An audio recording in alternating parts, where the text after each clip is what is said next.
गई पानी लेने के लिए। ऐसे बिहाल बिबाइन सो पग कंटक जाल गरी मगजोई। हाय महादुख पायो सखा तुम आए इते न किते दिन खोए।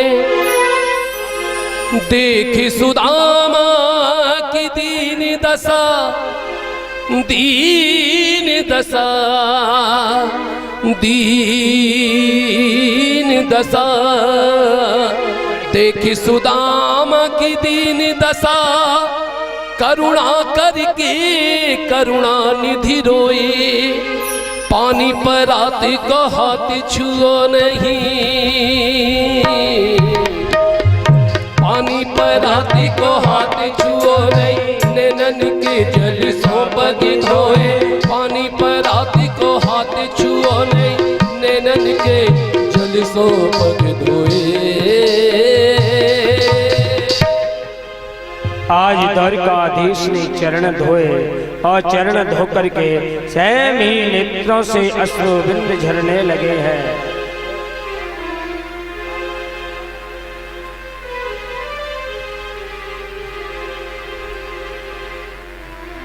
और चरण धो करके स्वयं ही अपने महल में पूरे में छिड़कावा दिया है और एक दूसरे हास उल्लास करने लगे हैं। आज पटरानियां आती है, महाराज मैं रुक्मणी प्रणाम करती हूँ। तो सुदामा जी कहते हैं कि सौभाग्यवती भव।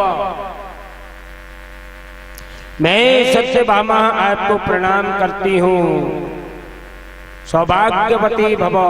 महाराज लाइन लग गई है। सुदामा ने कहा कन्हैया कि हाँ महाराज और कितनी है? ये महाराज थोड़ी सी है, फिर भी कि 16,000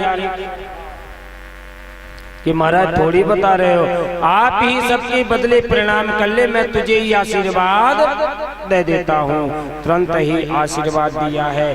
1 दिन रहे, 2 दिन रहे और पलंग पर सो रहे थे और द्वारकाधीश चरण दबा रहे थे सुदामा जी के,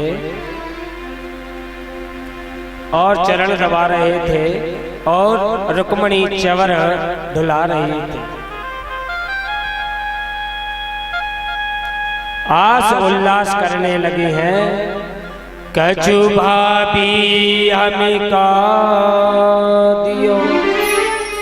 अरे भैया मित्र सुदामा, तूने शादी कर ली, मुझे नहीं बुलाया।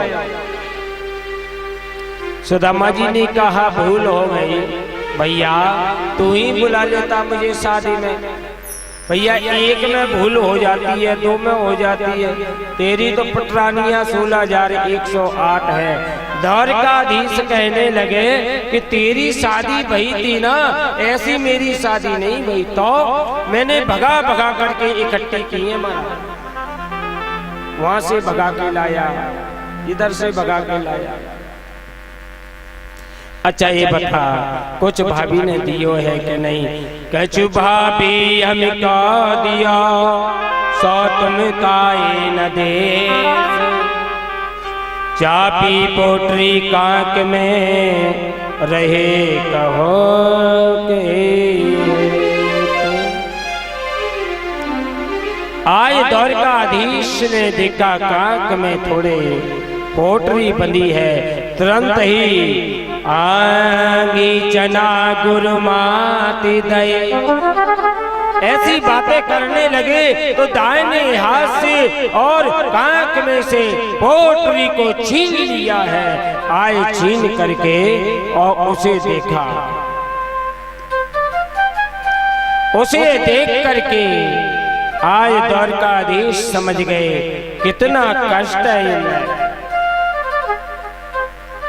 भाभी का संदेश है। भाभी क्या कह रही है चामर के माध्यम से? हे द्वारकाधीश, 1 मास 2 पक्ष में 2 एकादशी हो। मेरे घर गोपाल जो नित एकादशी हो। मेरे घर में तो रोज एकादशी होती है ठाकुर, द्वारकाधीश कृपा करो।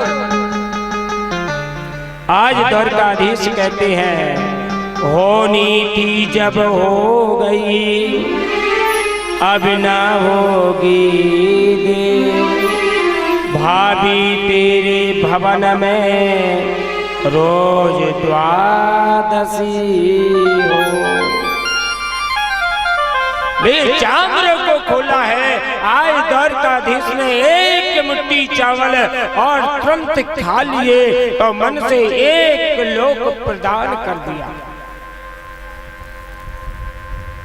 और दूसरी मुट्ठी ली है, दूसरी मुट्ठी खाई है तो दूसरा लोक प्रदान कर दिया। तीसरी मुट्ठी जो ही खाने के लिए उद्यत हुए तो रुक्मिणी ने विचार किया सब लौटा देंगे क्या, हमारे लिए प्रसाद छोड़ोगे या नहीं। तुरंत आज द्वारकाधीश समझ गए हैं और चावल दे दिए हैं, और मन ही मन विश्वकर्मा को बुलवाया है। विश्वकर्मा केम करोमी, आज सुदामापुरी को कंचन के महल तैयार कर दो। और विश्वकर्मा ने अपनी माया का प्रयोग किया है, सुंदर नगर निर्माण कर दिया है। और सुबह प्रातः काल हुआ है, आज सुदामा जी को महाराज विदा करने के लिए द्वारकाधीश चल पड़े हैं। अरे सुदामा तैयार हो जाओ, आज आपको जाना है ना। तुरंत ही सुदामा जी तैयार हो गए हैं, सुबह नहा धो करके आज विदा करने के लिए द्वारकाधीश जा रहे हैं। विदा कर दिया है। सुदामा जी ने मन में सोचा देखो मैं आस लगा करके आया था, कुछ देगा कुछ देगा, द्वारकाधीश ने मुझे कुछ नहीं दिया। और जो ही सुदामापुरी में जाकर के पहुंचे और विचार करने लगे ये कंचन महल कहां से खड़े हो गए। सुदामा महलन देख डरे, महलन देख डरे, सुदामा महलन देख डरे, सुदामा महलन देख डरे, महलन देख डरे, सुदामा महलन देख डरे, सुदामा महलन देख डरे, सुदामा महलन देख डरे। यहाँ तो थी मेरी टूटी झुपड़िया, यहाँ तो थी मेरी टूटी झुपड़िया, यहाँ कंचन महल खड़ी, सुदामा महलन देख डरे, सुदामा महलन देख डरे, महलन देख डरे, सुदामा महलन देख डरे, सुदामा महलन देख डरे, सुदामा महलन देख डरे, सुदामा महलन देख डरे। आज जो ही सुदामा जी अपने